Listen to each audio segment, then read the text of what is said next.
Good afternoon, my name is Eugene Davidovich. Today is March 2nd of 2010, and some of you may have heard about my story out there. There's a medical marijuana trial that was supposed to start today. It started in Department 11 with Judge Danielson, who heard from the District Attorney Teresa Pham a motion to continue. They wanted more time. They wanted an additional 30 to 60 days to continue their investigation and to come up with more information to be able to use against me during the trial.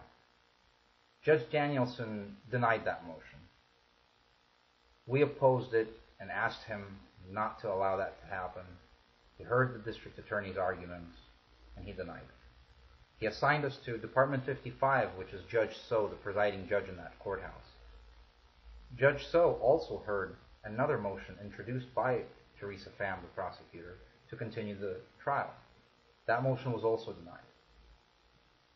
It was estimated that the trial will take approximately 3 weeks. Starting on March 9th, which is next week, we will begin pre-trial motions. Starting on March 10th, we will begin jury selection. It is estimated approximately in the 3 weeks that follow those dates, we will have multiple witnesses and both sides' case in chief presented. Today, the prosecution also tried to pierce the veil of the attorney-client privilege. She was attempting to find out what it was that my attorney and I had been discussing with regards to the other members of our collective. She wanted to find out the private conversations and the details of those conversations that we were having. The judge was surprised to even be asked those questions. Fortunately, he saw through the political agenda that was presented to him and did not allow for that privilege that I have with my attorney to be compromised. I'm hoping that I get a fair trial. I believe that I can with this judge. I believe that I can in this courtroom. And I strongly would like to urge everybody to continue to stand up for their rights, to continue to not take plea bargains, and to take these cases to trial. Another very important part I'd like to talk about my hearing is the evidence. For 13 months now, I have not yet seen the evidence against me. We have tried several times to work out a time and a date when we could go and view the evidence with the prosecutor, and we've actually done so and have seen a part of it, the papers that they've collected in my car. But the majority of the evidence, the stuff that actually matters, the stuff that they're going to be using against me during trial, they have yet to produce today. We actually asked the judge to issue an order to allow me to see that evidence. He told the district attorney that they must turn it over and that they must provide it. However, he also explained that I am not myself physically entitled to examine that evidence, that there was no case law that supported me actually taking a look at the stuff myself because I have already retained counsel.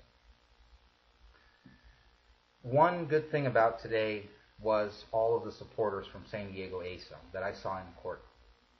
I want to extend a sincere thank you and say that because of everybody that came today, I am able to continue this fight. Because I know that this is important to the community, because I know what happens in that courtroom not only affects me, but also affects many thousands of patients in San Diego. That lets me fight, that lets me stand up for my rights, and that lets me know that others care.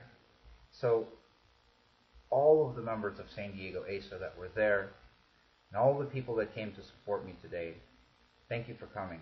And please come to the next court date, which is March 9th next week, for the pre-trial motions.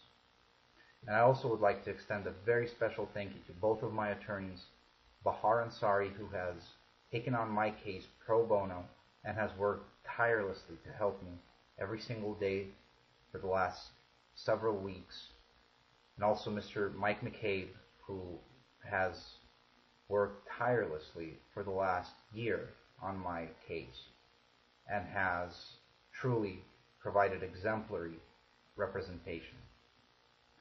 Thank you, everyone, and please visit www.safeaccesssd.org for the latest information on medical marijuana use here in San Diego.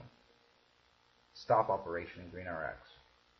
Operation GreenRx must come to an end, and we will help bring it to an end. I read the news today, oh boy.